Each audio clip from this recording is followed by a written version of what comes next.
எங்கள் வீட்டில் பூத்தாலே பூவின் நாயுள் கூடுமே.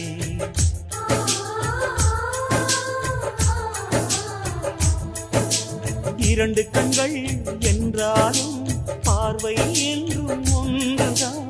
உருவத்திலே தனித்தனிதான், உள்ளம் என்றும் ஒன்றுதான். ஒரு சேவல்தான் நடை காப்பது, இந்த அதிசயம் பாருங்கள். கண்ணனை வாழ்த்துங்கள்.